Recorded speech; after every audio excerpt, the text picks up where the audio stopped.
Bom dia do Senhor.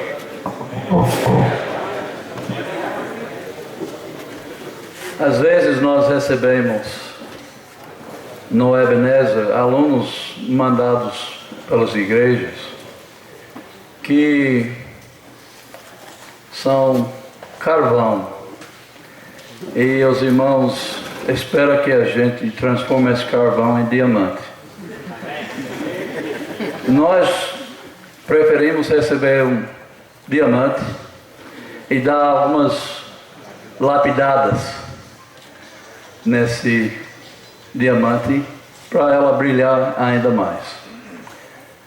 Nosso próximo palestrante é formado no Ebenezer, ele é nordestino. Aí, quando nós recebemos Ranieri Vieira, nós não recebemos carvão. Nós também não recebemos diamante. Na verdade, nós recebemos um Pantanal pré-histórico que não tinha nem se tornado carvão ainda, né? Não, a verdade é que nós recebemos um diamante mesmo. E espero que nós damos algumas lapidadas boas na vida dele, no ministério dele. Mas já recebemos um irmão muito dedicado ao Senhor, convertido lá em João Pessoa, e muito bem treinado lá, antes de receber ele no Ebenezer também. Aí então, é realmente uma honra poder dizer que ele é um dos nossos formados. Tem alguns aí que a gente preferia, né, voltar atrás. Continue Pantanal. Mas este irmão, ele tem feito algumas decisões sábias na vida dele. Por exemplo, ele casou com Fabiana, e essa foi uma decisão muito sábia. Aí também ele ganhou com Fabiana, ele ganhou um cunhado chamado Elias Campos, e foi muito sábio, né, nesse sentido também, porque Elias teve o bom senso de voltar para o Nordeste. Aí então, o problema tem acertos e tem erros, né? Então, o erro de Ranieri é que ele deixou o seu segundo amor, o Nordeste, para ir para Curitiba.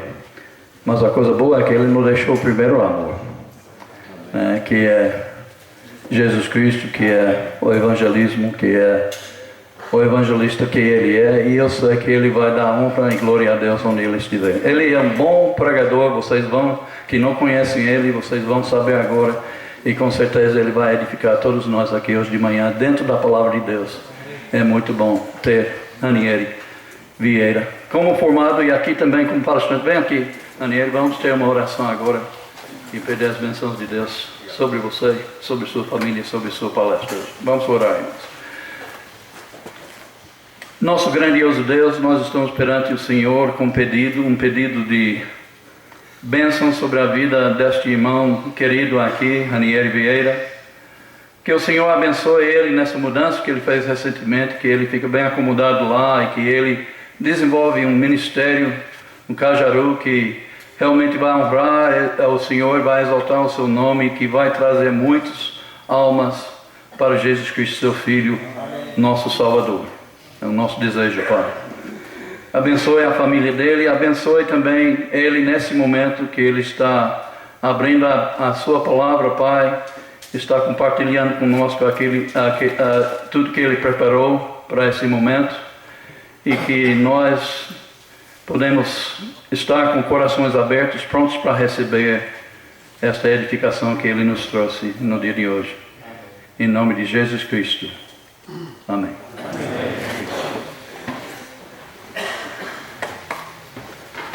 Obrigado ao Randy e o Ebenezer, ter feito o Ebenezer foi uma contribuição mas muito valiosa para a minha vida cristã.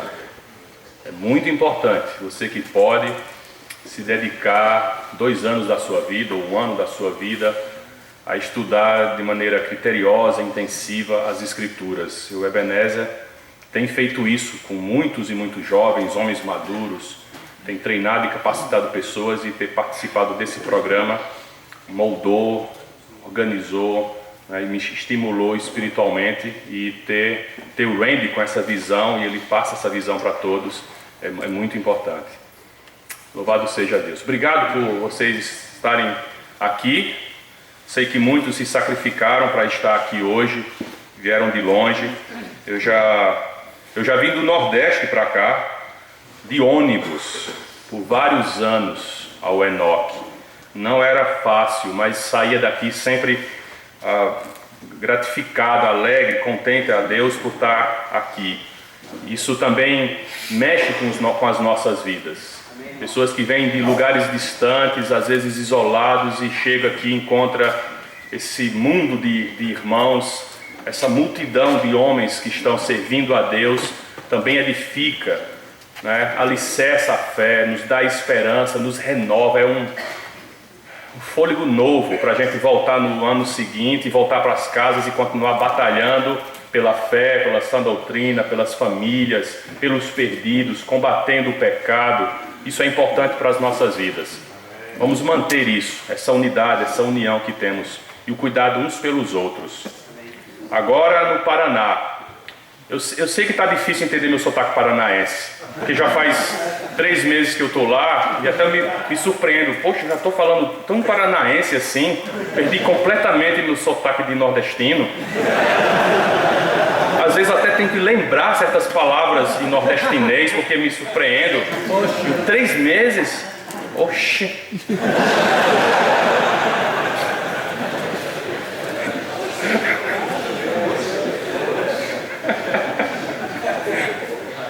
Mas eu vou resgatar de novo esse meu sotaque nordestino. Eu tenho fé nisso.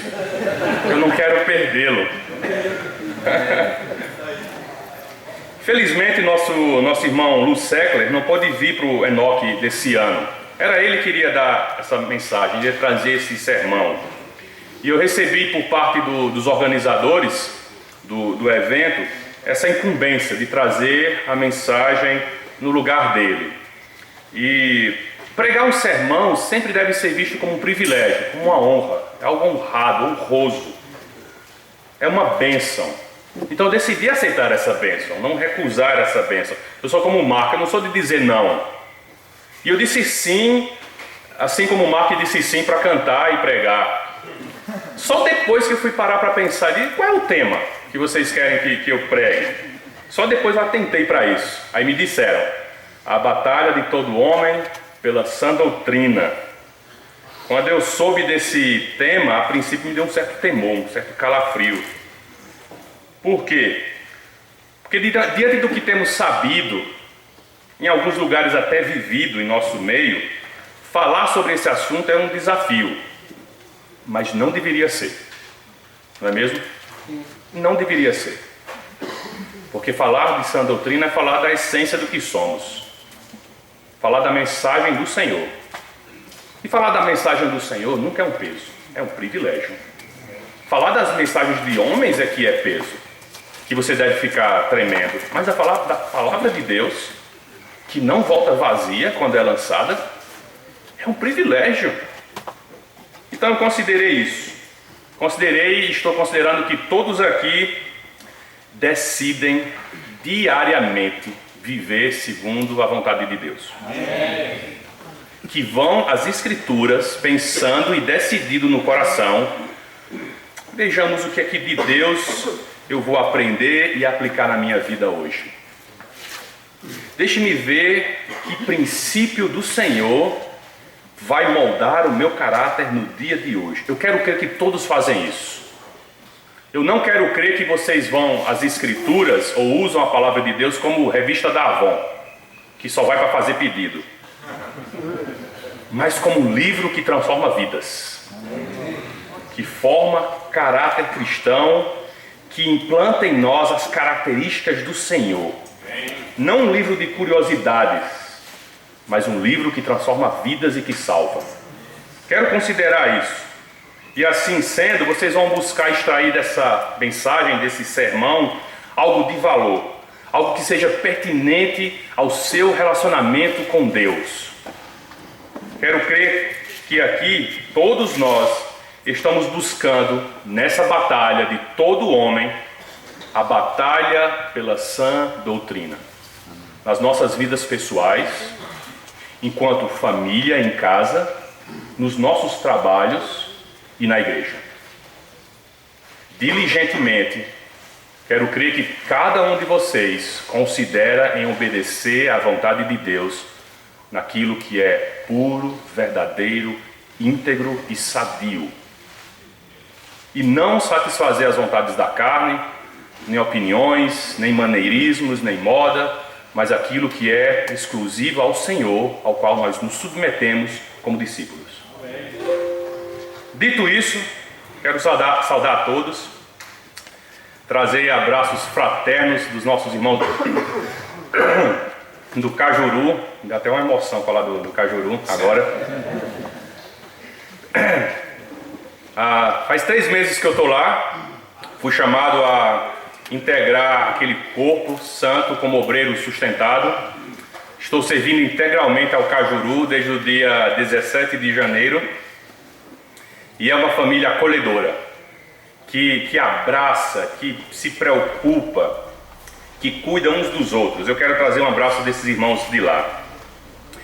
Para esse tema, a batalha de todo homem pela sã doutrina, eu fiquei pensando, que texto bíblico eu posso usar?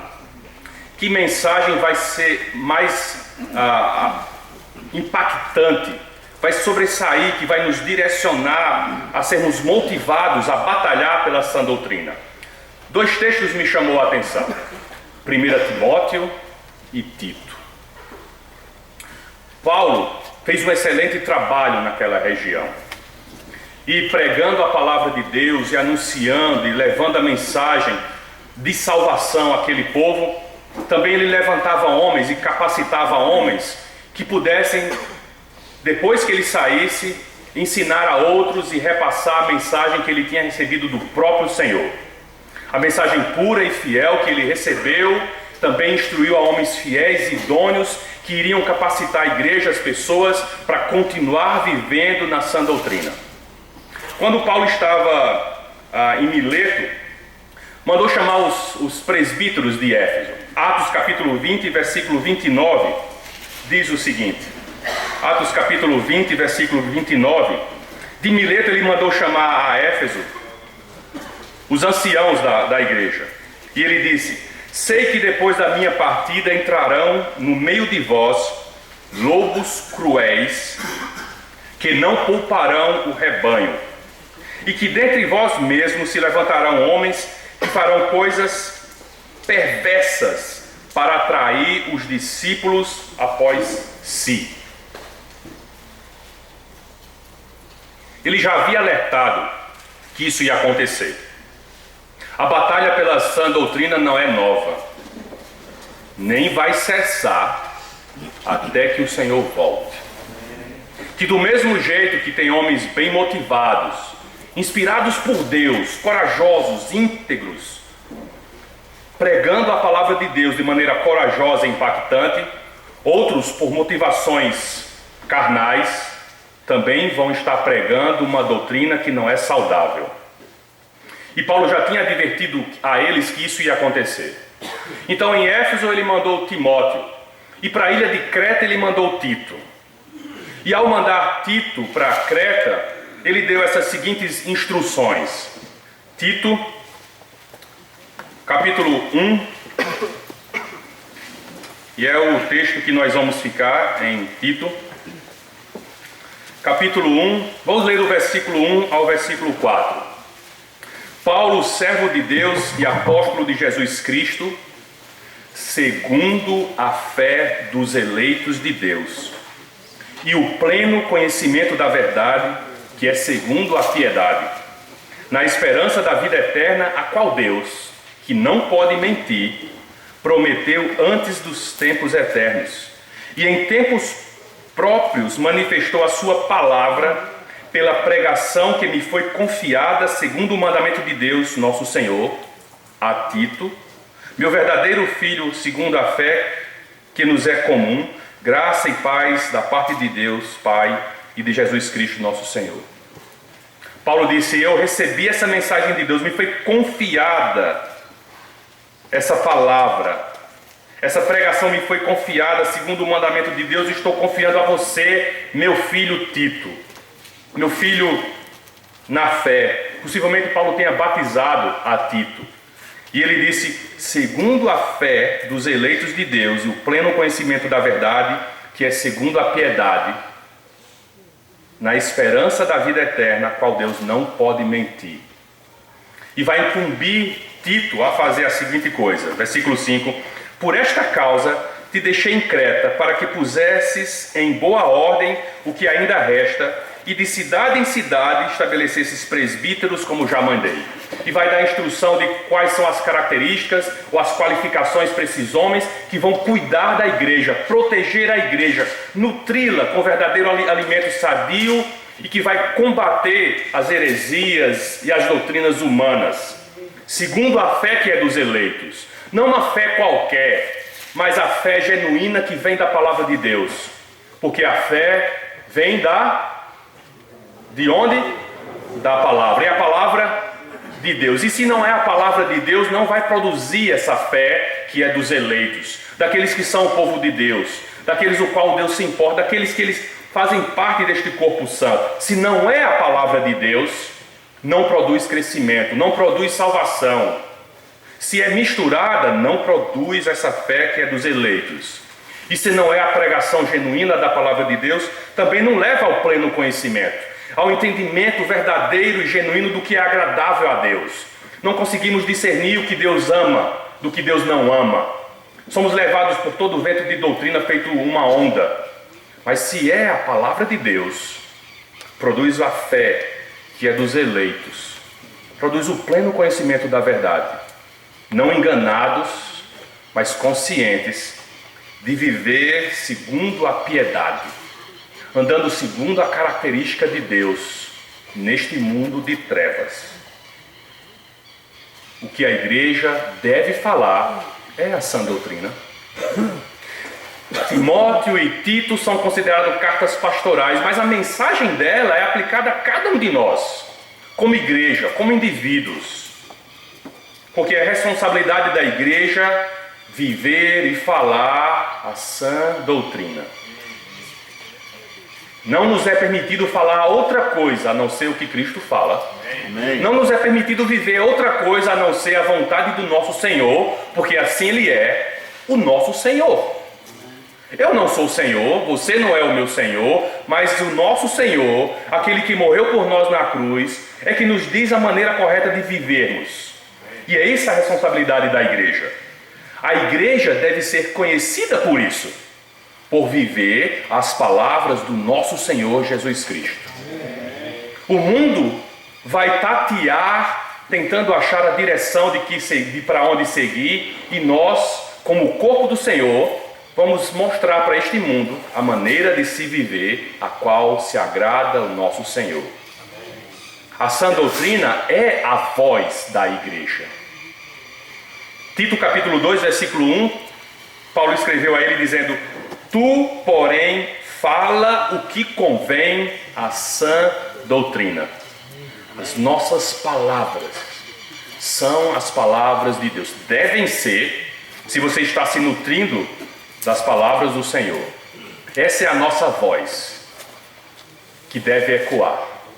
A voz que deve, como flecha, entrar nas trevas e brilhar e resplandecer a voz de Cristo neste mundo. Que estas palavras, que são só letras, fiquem palavras vivas em nossas vidas. E como pedras vivas, possamos crescer e ser edificados, e edificar outros, e o mundo possa ver em nós a palavra do Senhor, viva em nossas vidas. Essa é a nossa finalidade.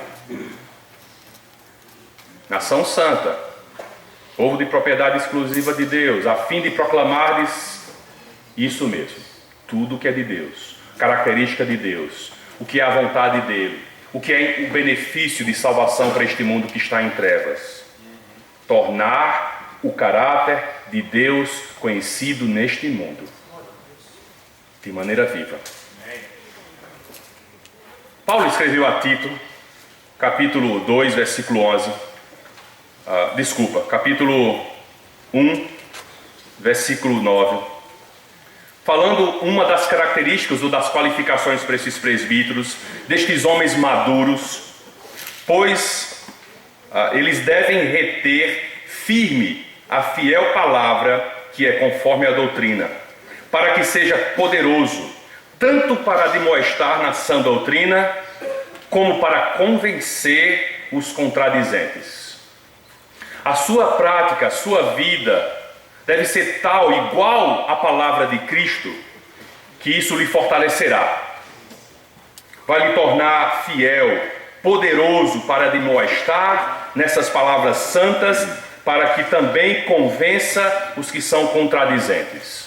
Vai fazer calar pelas suas atitudes, como brasas vivas sobre a cabeça de alguém.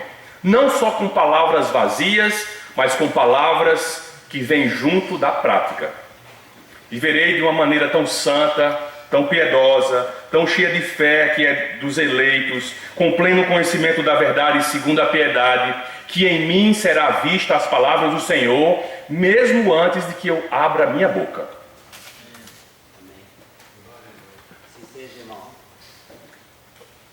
Eu vou desenvolver em 2 pontos o que não é sã doutrina e o que é sã doutrina. O que não é sã doutrina? Sã doutrina não é um tratado de teologia sistemática, de faça ou não faça. Sã doutrina não é um curso avançado, nem é um ensino de usos e costumes.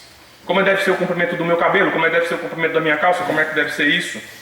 Sã doutrina também não é essas teologias modernas que estão sendo implantadas por aí.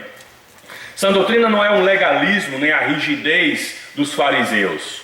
Sã doutrina não é uma dessas modas que está em voga por aí. Eu vou falar de 3 delas. Uma das 3 teologias modernas que estão sendo pregadas por aí. Flexíveis, diluídas, cheias de outras coisas e outros apetrechos. Docinha. Uma das primeiras teologias modernas do que não é sã doutrina é a teologia do bem-estar financeiro. A teologia material, teologia da prosperidade. Venha ao Senhor e você será abençoado materialmente e de maneira grande. E você será rico e terá uma casa e terá um carro. Mas não só isso, mas tem outras facetas da teologia do bem-estar financeiro. É o Deus de todas as coisas. Buscar as coisas de Deus, ao invés de buscar o Deus de todas as coisas. Eu quero as coisas que Deus tem para mim. Eu quero as coisas que Deus tem, o que Ele é, a riqueza dEle, antes de querer Deus em minha vida. E se mudar esta ordem, não está vivendo a sã doutrina. Não querer o que Deus tem, mas querer o que Deus é na minha vida. E segundo a misericórdia dEle, Ele pode me acrescentar coisas segundo a minha necessidade. Amém, irmão. E essa teologia está sendo muito em voga por aí, mas temos que ter cuidado para que não entre na igreja. Que isso não seja o nosso alvo, mas o nosso alvo, buscar a vontade de Deus, a fé que é dos eleitos e o pleno conhecimento da verdade que é segundo a piedade. E isso foi prometido por um Deus que não pode mentir. É essa a nossa esperança. A segunda teologia que está em voga, moderna, que não é sã doutrina, é a teologia do bem-estar psicológico. A teologia do bem-estar emocional. O evangelho terapêutico. Eu estou tristinho, Cristo entrará no meu coração e eu ficarei feliz. Resolverei todos os meus traumas, problemas e tristezas, e em Cristo nunca mais passarei por tristeza. Meu casamento ficará assim, tchum, como um passe de mágica, tudo solucionado. Não terei contradições com os meus filhos, nem no meu trabalho, eu estarei bem todos os dias da minha vida. E se eu estiver triste, basta convidar o Senhor a entrar no meu coração. Isso não é verdade? Teremos lutas, aflições, batalhas, provas, choro, lágrimas, sangue e suor. Mas a mensagem é do porvir. E mesmo que soframos agora, que vai doer agora, A promessa de um Deus que não pode mentir é de uma eternidade com Ele em paz. Mas aqui vamos ter aflições e lutas. E não é para covardes, é para corajosos. Porque a doutrina nos alimenta de maneira forte e corajosa e nos dá intrepidez, inclusive para enfrentar essas crises. Eu não estou falando que você não deva buscar terapia ou um psicólogo ou buscar isso, mas quando isso ganha a importância acima de Deus, não é a sã doutrina. Se isso está avultado em sua vida acima da palavra de Deus, reconsidere. Porque neste mundo teremos aflições. Mas busque resposta para suas dores. Mas não coloque todas as fichas, não aposte todas as fichas nesta teologia do evangelho terapêutico. Terceira teologia em voga nesse mundo pós-moderno é a teologia do bem-estar social. Tem até um cunho político com relação a isso. Os católicos fizeram as SEBs, as comunidades de base, era uma coisa meio socialista, quase comunista. Vamos alimentar os pobres, vamos dar casa aos que não têm casa, vamos vender tudo e dar e ajudar, e tentar equilibrar a balança nas diferenças sociais. Vamos alimentar os mendigos nas ruas e vamos fazer disso o nosso principal ministério. Houveram muitos mendigos na época de Cristo. Muitos coxos e aleijados, e ele não curou a todos, nem saciou a fome de todos, porque o alimento dele que vinha do céu era para saciar a nossa fome espiritual e nos levar à salvação.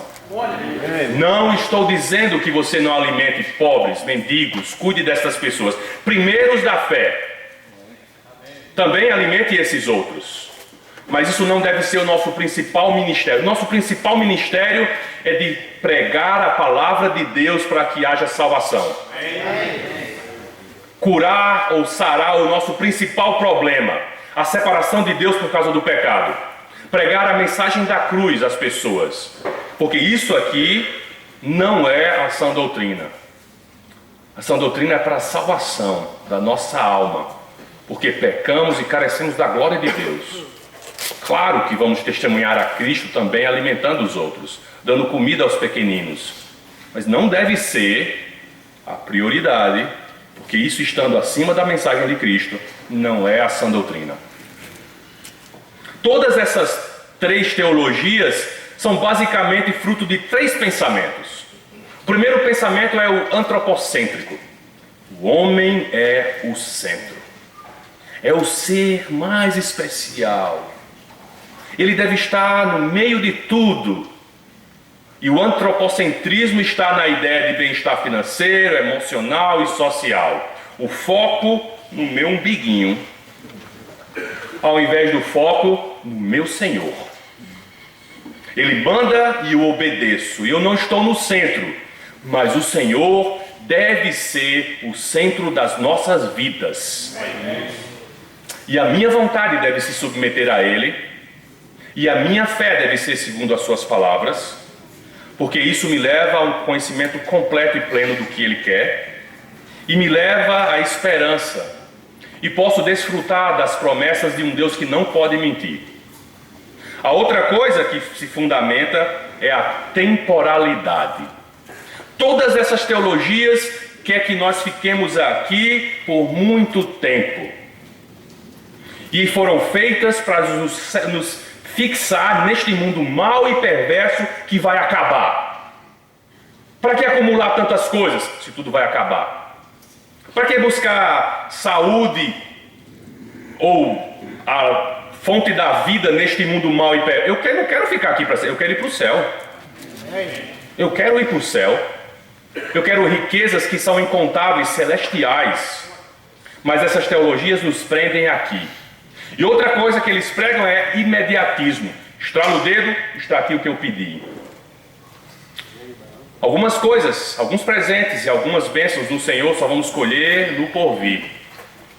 Outra coisa é materialismo, antropocentrismo, temporalidade, imediatismo, materialismo. Só teorias. Isto não é sã doutrina.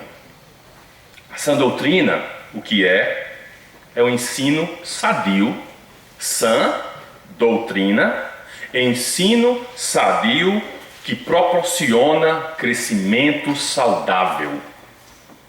Se não está produzindo crescimento saudável, ou você não está obedecendo, ou não está se alimentando do que é saudável.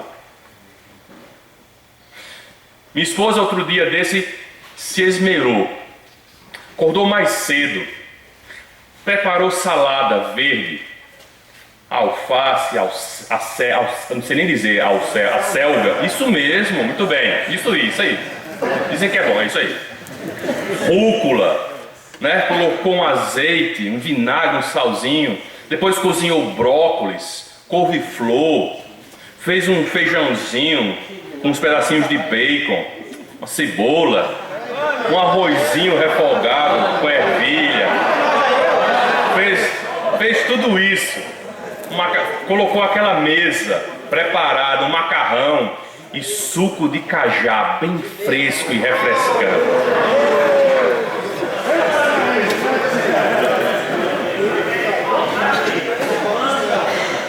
E chamou os meus filhos, e ela é preocupada com o crescimento saudável dos meus filhos e coloca alimento saudável na mesa, puro, esterilizado, fervido, tudo organizadinho, lava bem. Meus filhos sentaram, Luísa tem 10, Pedro tem 6, e quando sentaram na mesa, eu não quero isso. O que você quer? Eu quero biscoito. Biscoito não é alimento saudável, tem gordura trans. E se eles vivessem só de biscoito, não iam ter crescimento saudável. Às vezes nós agimos como os meus filhos, diante de uma mesa, um banquete, com todos os alimentos saudáveis, puros, que nos dá o crescimento, da palavra de Deus, pura e genuína, olhamos para tudo aquilo e... eu não quero comer isso, eu quero isso aqui. E vai acrescentando, e colocando coisas, e vai botando, e vai chegando, e está do meu gosto, e bota mais maionese, e bota não sei o que, e bota um ketchup, eu quero McDonald's, eu quero Subway, eu quero fast food. É rápido, prático, engorda, entope veia e me mata.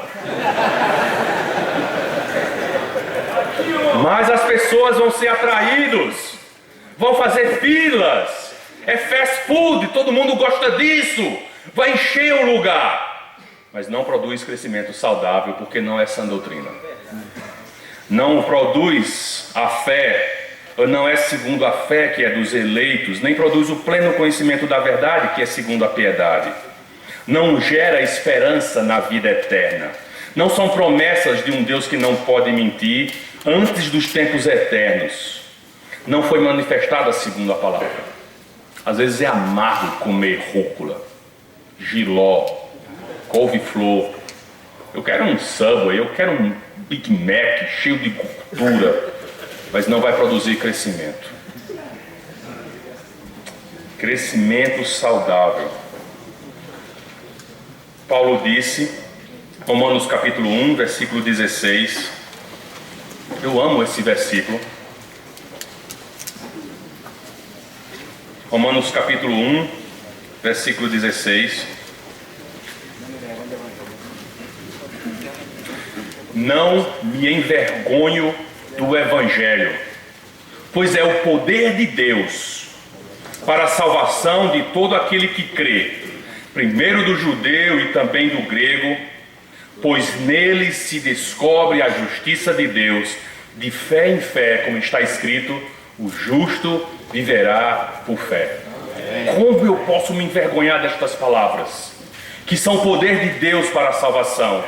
A resposta para este mundo sedento, alimento espiritual e genuíno para o crescimento. Como eu posso me envergonhar destas palavras e querer outra coisa de segunda mão?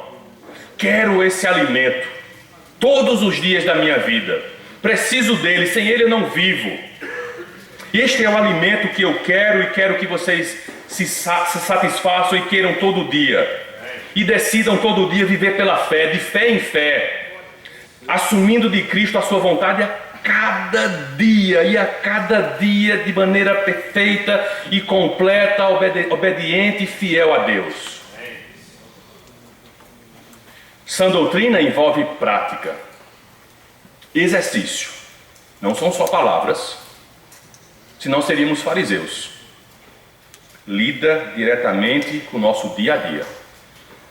Tito, capítulo 1, versículo 16, Paulo disse que aqueles que entraram na igreja, pervertendo a sã doutrina, professam conhecer a Deus só em palavras, mas negam-no pelas suas obras, sendo abomináveis, desobedientes e reprovados para toda boa obra. Eles não eram de fato convertidos ao Senhor, ainda que dissessem ser, não eram convertidos. Por quê? Porque só falavam, não praticavam. E se eu não pratico as palavras do Senhor, só digo que sou. Eles diziam conhecer a Deus, falavam a respeito de Deus, cantavam músicas de Deus, mas de fato não o conheciam. Jesus disse que estas pessoas até poderiam dizer: Senhor, Senhor, fiz tudo isso em teu nome, mas se não vivessem segundo as suas palavras, ele diria: eu nunca os conheci. Mateus capítulo 7, versículo 21 e 22. Não é só falar, irmãos. No ano, nós temos 52 domingos. Se não for bissexto ou não tiver 52 domingos. Quer dizer que em 2016, se você não faltou em nenhum domingo, você escutou 52 sermões. Eu posso dizer que o ano passado, dos 52 sermões que eu escutei, quantos eu obedeci? Quantos eu saí dali com a minha vida transformada, mais parecido com Cristo, destes 52 sermões? E às vezes nós queremos aplicar estes sermões na vida dos outros, de outros lugares, de outras congregações, antes de aplicarmos para a nossa. E aí tem dois extremos: não fazer nada, não falar nada, ou falar e falar e falar, mas sem vida. Eu quero que você faça as duas coisas. Fale contra a doutrina que não é de Deus, mas também, ou primeiro, vivendo essa mensagem. Sendo essa sã doutrina no mundo de trevas. Foi feita uma pesquisa nos Estados Unidos só entre cristãos e disse que 80% dos cristãos passam o ano sem ler a Bíblia. É possível? Não deveria ser. Porque eu não consigo passar um ano sem comer arroz e feijão. Como é que eu posso passar um ano sem me alimentar espiritualmente da palavra? Eu não vou só regredir, eu vou morrer. A doutrina é algo prático. Quando Paulo disse a Tito, que estava em Creta, que testemunhasse e falasse a sã doutrina, segundo a fé que é dos eleitos, o pleno conhecimento da verdade que é a segunda piedade, ele também disse o que fazer. Tito capítulo 2, versículo 2, ele disse: exorta os velhos a que sejam temperantes, respeitáveis, sensatos, sadios na fé, no amor e na constância. Ele também disse, versículo 3, as mulheres idosas semelhantemente sejam sérias no seu viver, como convém às santas, não caluniadoras, não dadas a vinho, mestras do bem, que ensine outras mulheres. Ele disse também no versículo 9, no versículo 5, a serem sensatas, bondosas, donas de casa, submissas ao marido, para que a palavra de Deus não seja blasfemada. A palavra de Deus pode ser blasfemada se a nossa conduta não for segundo a palavra de Deus. Ele disse, versículo 6, exorta semelhantemente os moços a serem moderados, em tudo te dá por exemplo de boas obras. Na doutrina mostra integridade, reverência, linguagem sã, irrepreensível, para que o adversário se envergonhe, não tendo nenhum mal de dizer de nós. prática. Disse que nessa prática da sã doutrina, ensinem homens a serem homens, mulheres a serem mulheres, jovens a se comportarem como jovens, mas de maneira criteriosa. Ensine os servos a serem servos. E este é o mundo. Mas vivemos num mundo em que os jovens querem ser sempre jovens. Querem prolongar sua adolescência, até 70 anos de idade. Deseja que a juventude nunca passe. O mundo deseja que a vida seja uma grande brincadeira, cheia de diversão. Vamos brincar, até morrer. Brincar na igreja. Brincar de ser cristão. Entretanto, Deus nos faz adultos. E quando mandou Tito para Creta, foi para constituir adultos, anciãos, presbíteros, que iam ser modelos para a igreja do que é ser maduro. Vamos crescer, irmãos. Amém, irmão. Vamos nos alimentar com a palavra e crescer. A juventude é apenas uma pequena etapa da vida. A maior parte da vida é vivida como adulto. Faça as contas. Sejamos adultos na fé. Amém. Não crianças. O conselho desse mundo é o contrário. Eternos jovens. Não temos visto pessoas sendo respeitáveis por serem mais velhas no mundo. Mas a igreja pode testemunhar o que é ser respeitável e maduro na palavra. Essa é uma das razões de vivermos a sã doutrina. Amém. As mulheres a serem mulheres, igual Sara. E os jovens são facilmente corrompidos por conselhos deste mundo. Agora basta olhar o número de ordenanças que a Bíblia tem para os jovens. Já leram o livro de Provérbios, por exemplo? É intenso em falar para eles, para os jovens. Para muitos jovens, o que a maioria está fazendo é certa. Não é sem motivo que Paulo ordena estes jovens a serem criteriosos, a considerar as coisas, a pesar, a ponderar antes de tomar decisões. A sã doutrina ajuda a ter critérios, a fim de que as nossas decisões sejam sábias. A juventude é curta, mas é na juventude que tomamos decisões que nos acompanham para a vida toda.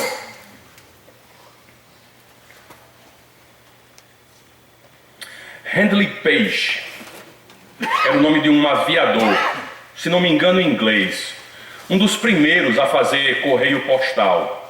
Handley Page um dia estava pilotando o seu avião sozinho, um avião só de lata de alumínio assim, pouco revestido, sem nenhuma sofisticação, porque era o pioneirismo da aviação.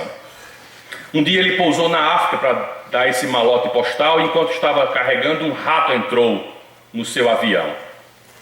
Enquanto pilotava o seu avião, que começou a subir, ele escutou o rato roendo. Sozinho, sem copiloto, ele não poderia largar, o avião não tinha piloto automático, e ele sabia que um rato tinha entrado por dentro das engrenagens, dos fios, dos cabos, estava roendo estes cabos. E sabia que se roesse um cabo hidráulico daquele, ele ia perder sustentação e controle do avião, mas não podia fazer nada porque tinha que comandar aquele avião. E o rato continuava.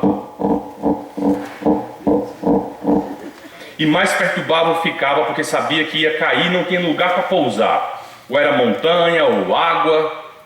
E ele lembrou que se subisse, o ar ia ficando cada vez mais rarefeito, mais frio, e que o rato não ia sobreviver a esse ar rarefeito quanto mais ele subisse. E ele foi subindo, subindo, até o ponto que ele próprio não conseguia quase respirar, e manteve essa altitude por um bom tempo até que o barulho cessou. Ele sabia que o rato tinha morrido. Aquele bicho estava causando um problema tal que iria lhe causar a morte. Finalmente chegou no lugar de destino, pousou, e depois de ter feito os reparos, viu um ratão enorme que estava roendo a fiação e os cabos hidráulicos. E ele tinha finalmente solucionado aquele problema. Às vezes a nossa vida está numa altitude espiritual tão baixa, que nos corre risco. Às vezes temos um rato roendo a nossa alma. Algo que não é de acordo com a sã doutrina ou a vontade do Senhor. Um pecado, uma batalha contra a imoralidade, uma batalha contra a raiva, uma batalha contra o distanciamento emocional, eu não sei, uma batalha contra a palavra ou se submeter a ela, um rato. Mas estamos sobrevoando tão baixo espiritualmente, que aquilo vai nos matar. A solução para isso é subirmos. Subir e subir e subir até o alto, nas coisas que são celestiais. Amém, irmão. Onde não sobrevive o pecado nem o mal. Amém. Portanto, se fostes crucificados com Cristo, buscai as coisas que são lá de cima, onde Cristo está assentado à destra de Deus. Pensai nas coisas que são de cima e não nas que são daqui da terra. Aleluia. Pois morrestes e a vossa vida está oculta com Cristo em Deus, lá no alto, no que é espiritual. Uma vida espiritual tão alta, tão pura, tão verdadeira, que não vai dar brechas para algo que não seja segundo a vontade de Deus. E para finalizar, Tito disse, capítulo 2, versículo 11, pois a graça de Deus se manifestou, trazendo salvação a todos os homens. Meus irmãos, a sã doutrina é a voz da igreja. É nosso cartão de visita, é quem nós somos criados para fazer. Viver de maneira santa e pura. E se você está sobrevoando de maneira muito baixa e perigosa espiritualmente, suba. Se apegue à palavra como alimento genuíno e verdadeiro, sem fast food, sem acrescentar coisas, mas o que é genuíno. Tem amor a Deus e você vai colocar brasas vivas sobre o inimigo, vivendo de maneira santa e piedosa. Ame o que Deus ama, odeie o que Ele odeia, mas viva assim, de maneira alta, imbatível, segundo a fé que é dos eleitos, ao pleno conhecimento, numa esperança que o Deus que não pode mentir nos prometeu. E eu tenho certeza, pela palavra, segundo Deus que não pode mentir, que vocês crescerão de maneira bonita. E onde vocês estiverem, a mensagem de Cristo será pregada. Amém. Louvado seja Deus. Amém.